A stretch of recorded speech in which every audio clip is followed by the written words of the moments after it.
Hey, yo, let's get it going. What day is it? Here we go. Man, feels like we have been putting in some work for this one. Fired up on so many different levels. Cheers. Got yours. Get it going. Oh, man. Simmer down, Joe Rockstar. We got all sorts of fire coming in today. My goodness. Thanks so much for hanging out, making this thing happen. Got some audio issues over here. Good to go now. All right.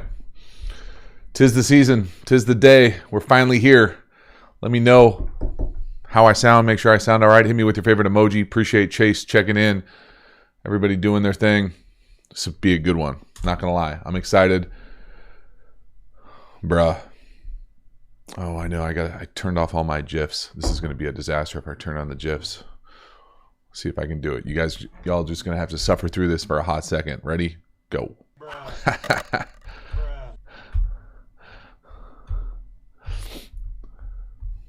All right. Well, 'tis the season.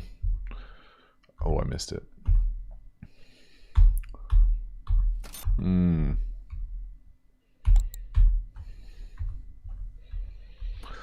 Let's see, what do we got?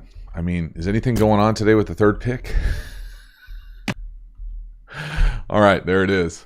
Just like that. Boom. Is it GIF or GIF? I think we're past it. I don't really care if it's GIF or GIF.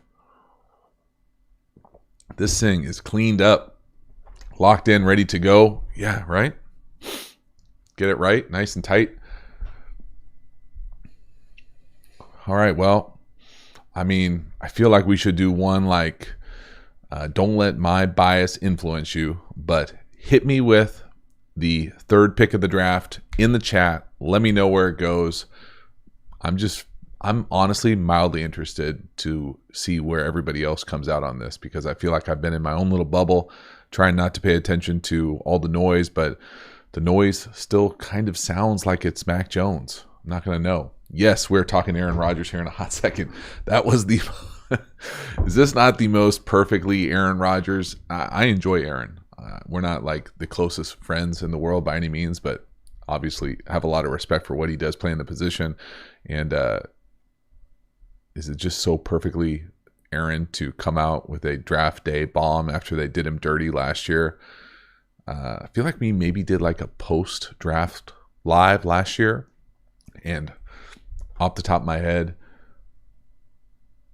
I thought that they did him dirty, trading up to take Jordan Love, and for him to come out and be like this on draft day, just so perfectly choreographed, two middle fingers to everybody that hits him sideways. I mean, it's just perfect. It's perfect on so many levels. I love the fact that it's taken over and hijacked the coverage across multiple platforms. It's just, it's so perfect. I didn't get a chance to see if there was a consensus one way or the other.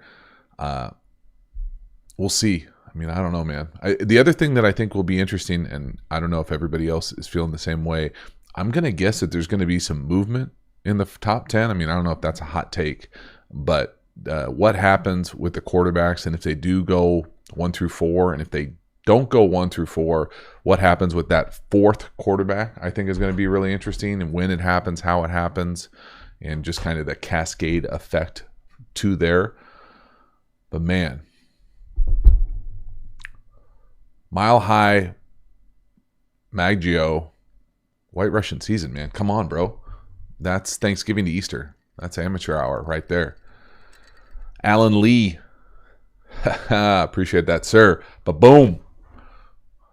Gotten a chance to do a decent amount of stuff here leading up to the draft, so excited to share that stuff. Oh, man, Mike. That's coming in hot. I don't know if I would classify him as a punk. I would maybe say he, like many of us, probably have some punk tendencies, and it's just when it plays out like this on draft day, I mean, it's like playing out on Super Bowl Sunday. It's hijacking the storyline right before the draft is like the ultimate, leverage that you can use. Craziness. Daniel going all in on Kellen Mond. I don't know if that's the case. Honestly. Oh, Robert, you don't like that one? I see ya.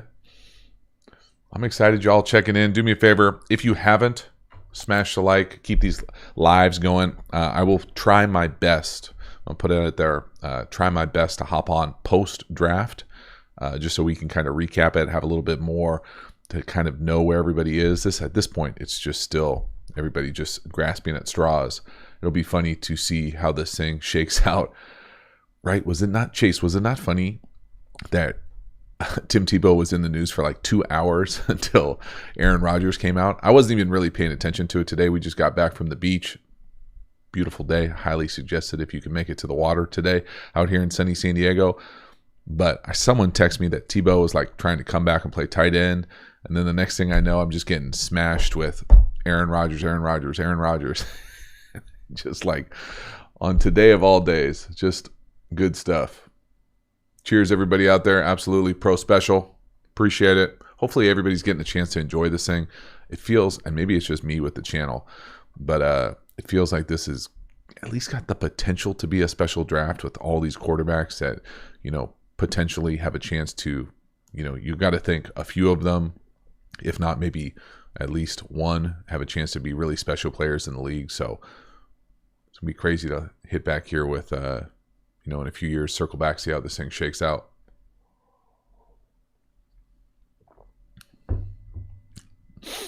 Bruh, poor Jimmy G.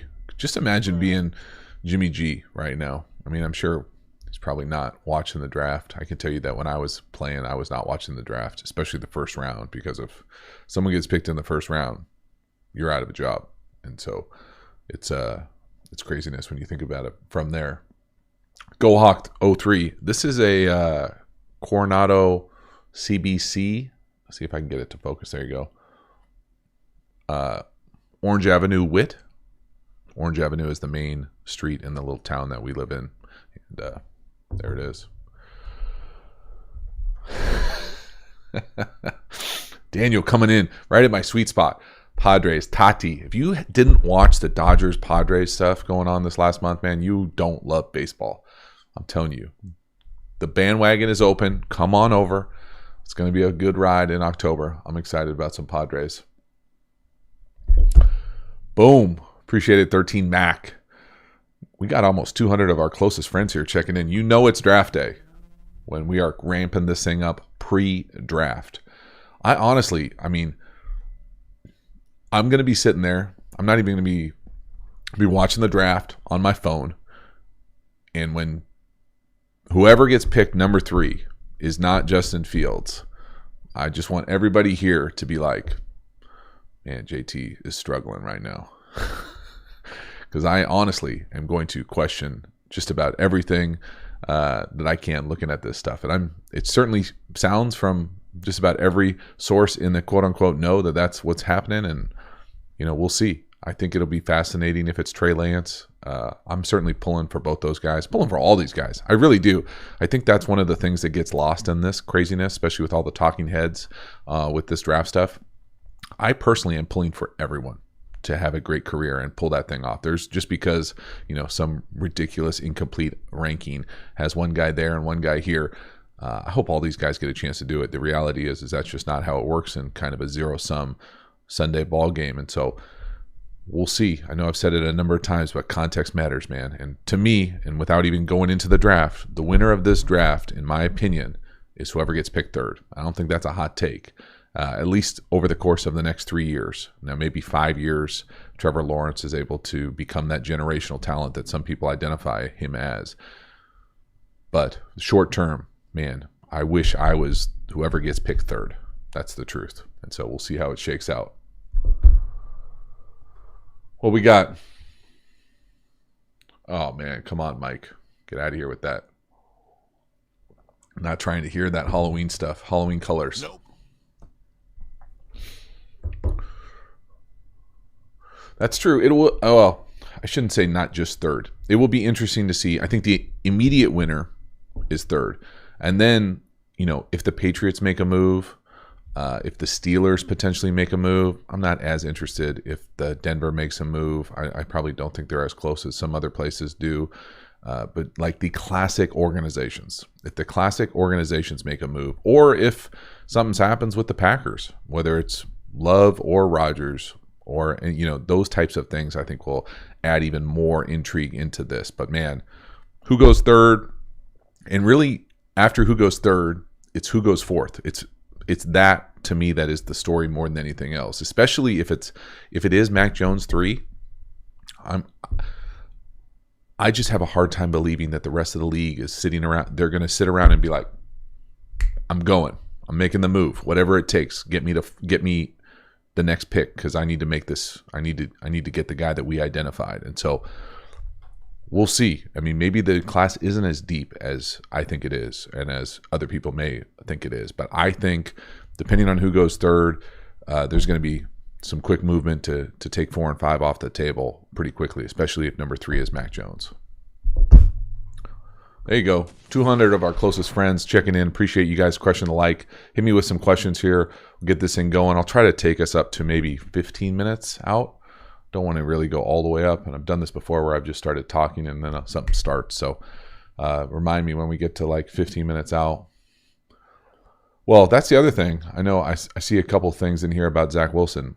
I know everybody's locked in. Trevor Lawrence 1, Zach Wilson 2. I mean, we'll see. I don't know. I'm sure. I personally, I don't know. We'll see if that's the case. And if it goes Trevor Lawrence, Zach Wilson, Mac Jones, I don't know. I'd be fascinated to see who comes up and makes the play for 4 and 5. Alan Lee, appreciate the support. Boom. Coming in hot with the thumbs up. Appreciate it. Super chat.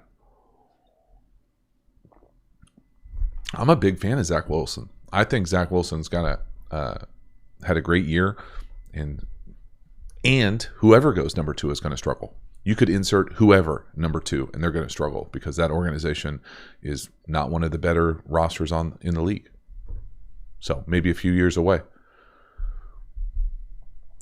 What quarterbacks would be worth number 1 overall in an average year?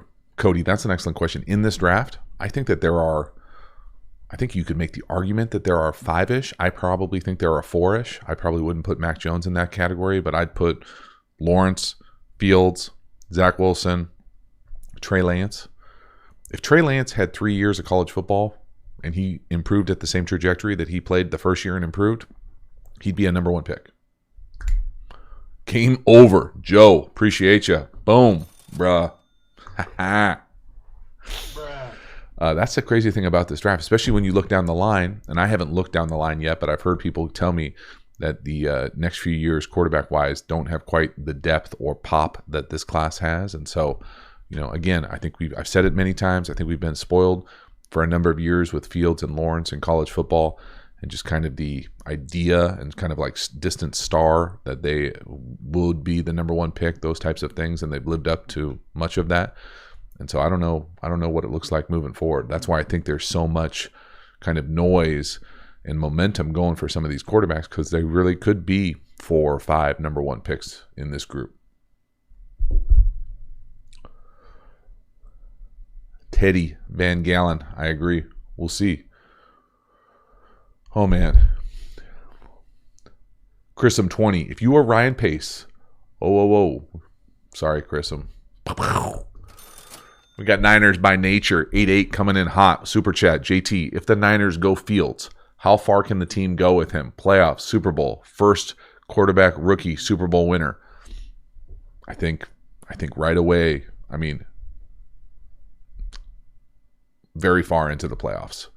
I think nowadays there's a better chance than ever for a rookie quarterback to be able to come in the right situation. And not just Fields. There's a number of guys that if they draft, I think have the opportunity to surge into front runners. Now you got to get out of that division.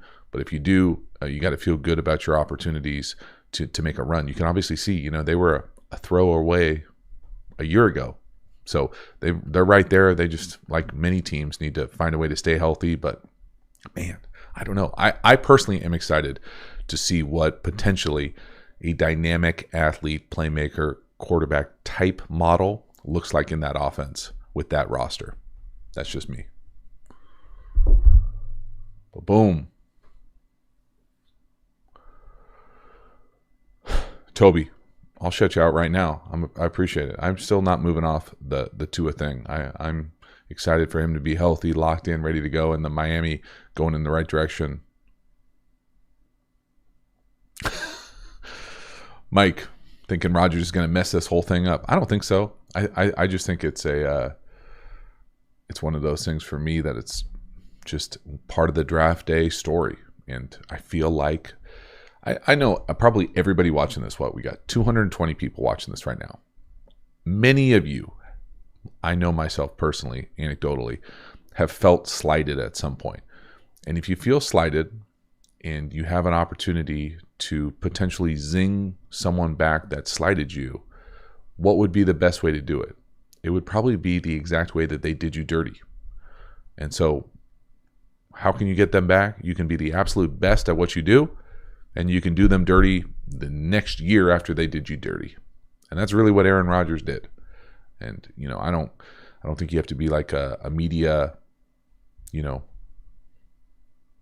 ace, savant, consultant, whatever, to know that he probably wasn't happy after last year's draft. And so what he did this year playing, what he's doing today with the narrative, I love it. I love it. Sean Lewis, appreciate the support. Very cool. Boom.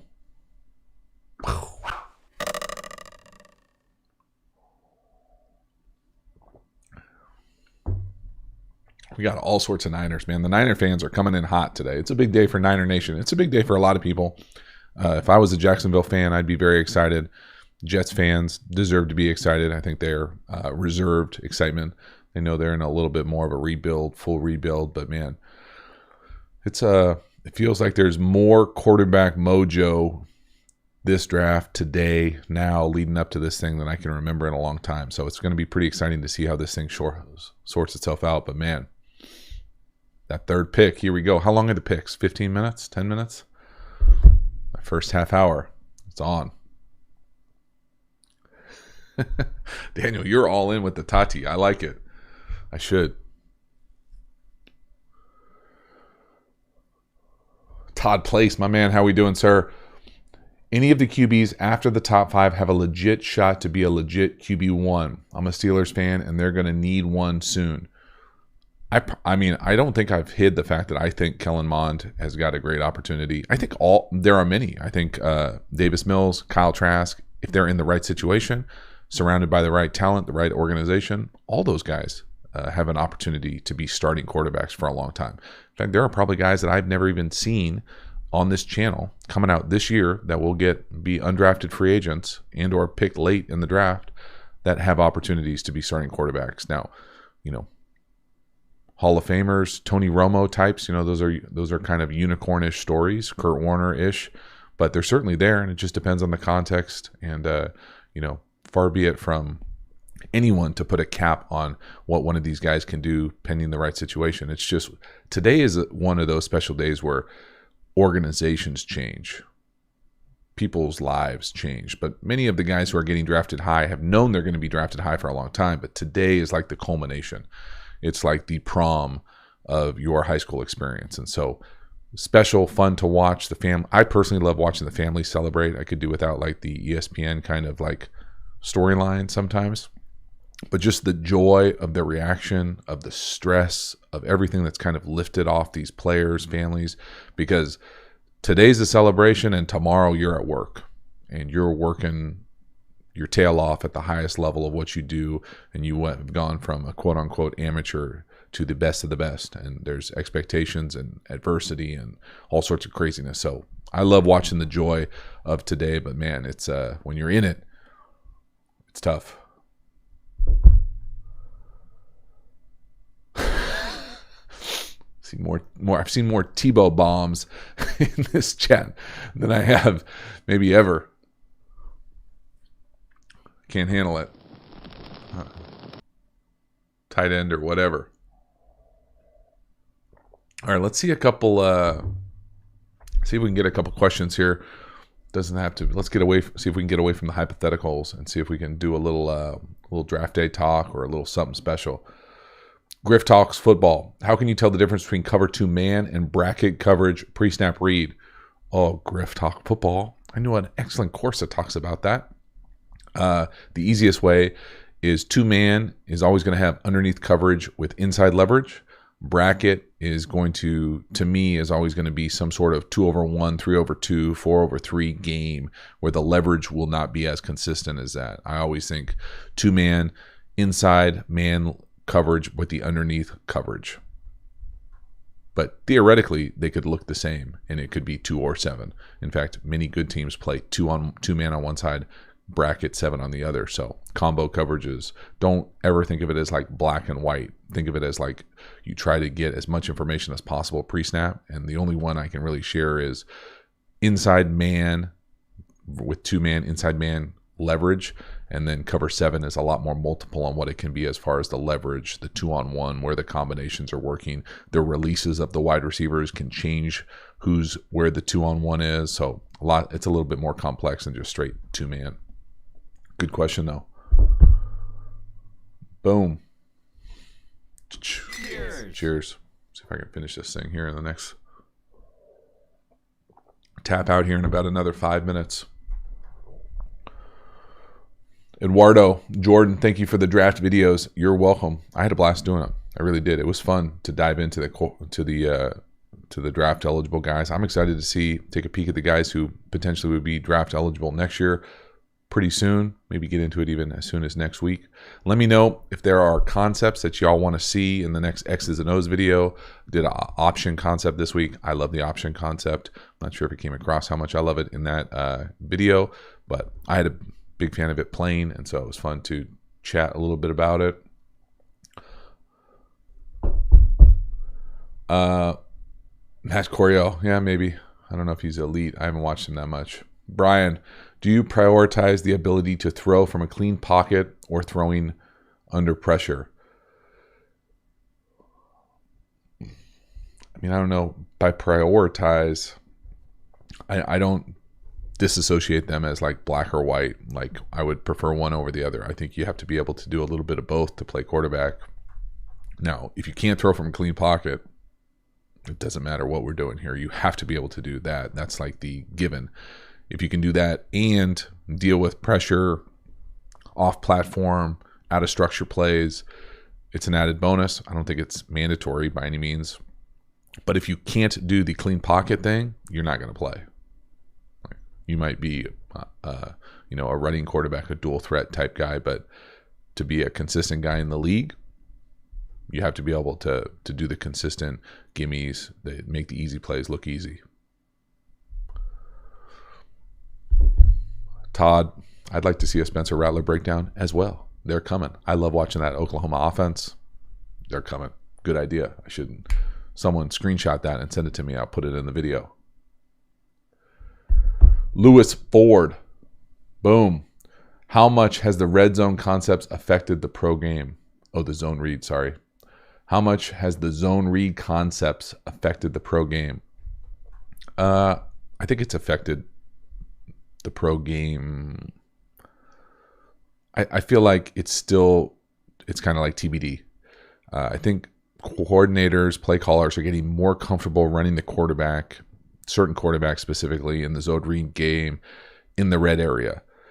I personally am a massive fan of the quarterback run game, and it's probably, newsflash, probably the next course that I break down just because I love it that much. It creates so much stress on a defense, and so I love it. It's not just zone read, though. I like a bunch of different ways to run the quarterback. I love the gap game as well, so I think it's a massive impact. Your time is now. Boom. Appreciate the support.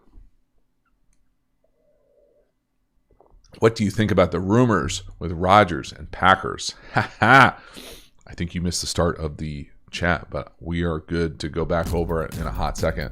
I love it. I think it's a perfect Aaron Rodgers coming back, giving a little middle finger, side eye to the Packers after what they did to him last year, did him dirty. who knows what it means moving forward. I don't think it's like a breakup type thing where they must go separate ways by any means, but it certainly sounds like it. It'll be fascinating when this thing kind of all settles down to realize, like, what's the difference? Is he still pissed that they did him dirty during the draft? What happened from being an MVP to today? I don't pretend to know. I be honest, I don't really care either. But the idea being that obviously something impacted that, what it looks like from an organizational standpoint, hard to walk that back. Big fan of Aaron. Hope he gets what he wants, uses his leverage, whatever player leverage they possibly have to maximize his opportunity to win. But I mean, how perfect is that right before the draft? Just I love it. What else we got here? I saw this question earlier. I think it says just. What is your opinion on the ELF, European League of Football? I've never heard that acronym, so I apologize if that is a thing that I don't know about. I certainly loved playing football for NFL Europe. If they are trying to aggregate the talent, the leagues over there, that would be exciting. It'd be fun. I would love to get over there.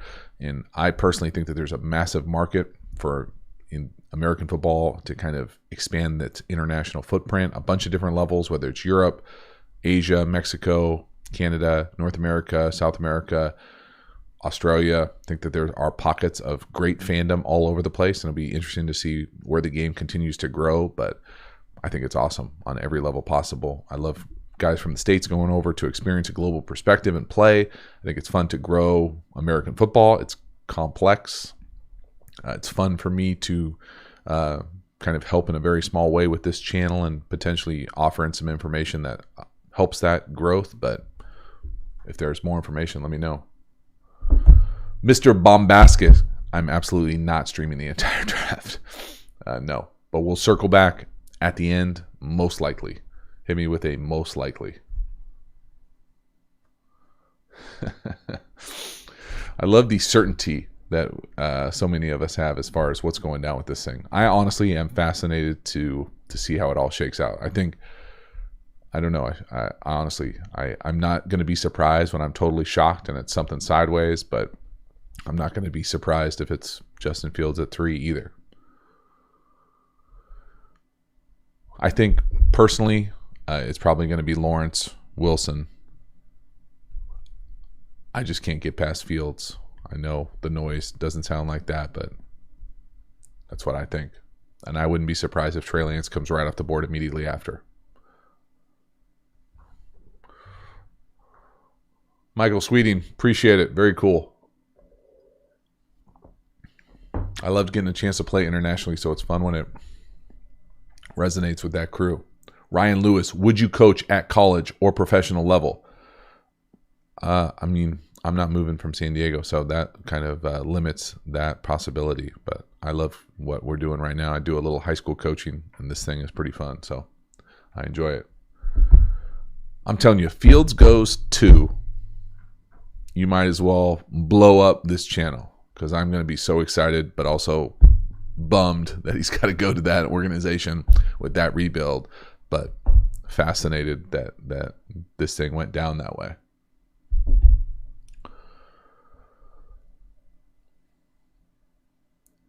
Oh man, Tom El Greco, do you think Drew Lock will start over Teddy Bridgewater? Thanks. If I was playing on that team, I would prefer Teddy Bridgewater. I would probably prefer someone else in there too, but we'll see how that shakes out.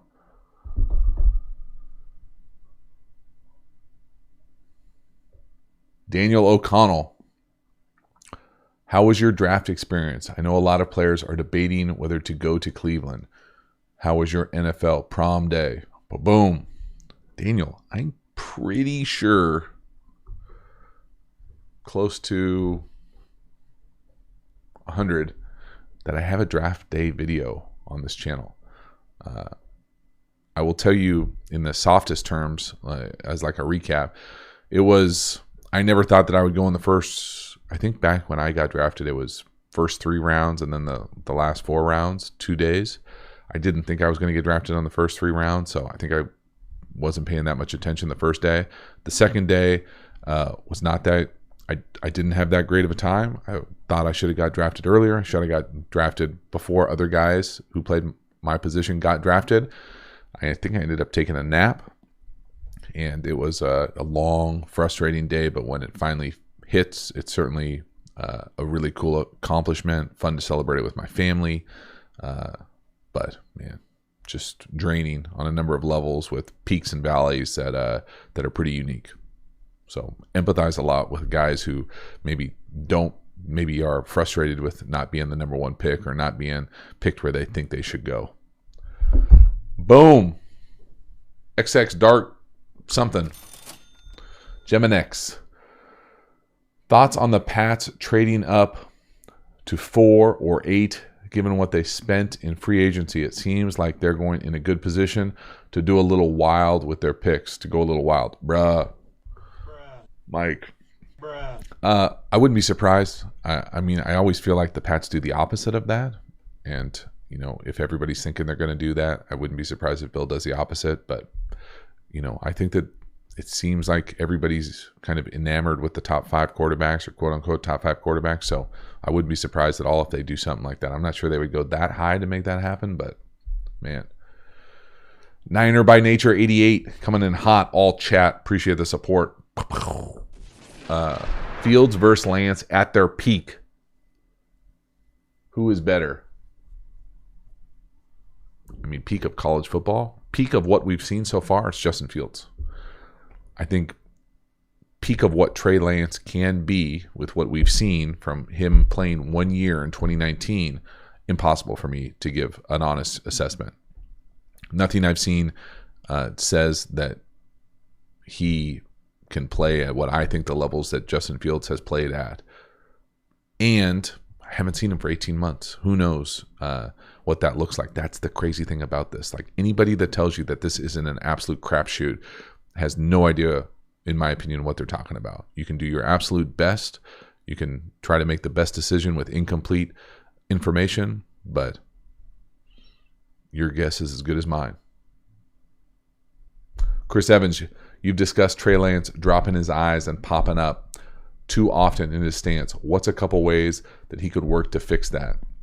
I've heard from multiple people that have seen him throw live recently that he is a lot more consistent in his mechanics. I don't think it's a difficult fix. I think it's something that if you were around someone who was looking and cognizant of that type of thing, that you would be able to lock in and fix that at the top of your drop and just make you a much more consistent ball control stroke off your hand. I think it's something that he probably has already fixed. Again, perfect example, Chris, of me having incomplete information, like not being able to see him throw in person, visit with him on Zoom, talk through the process about what he's working on, what he's been working on, those types of things that all go into this real process. So craziness. All right.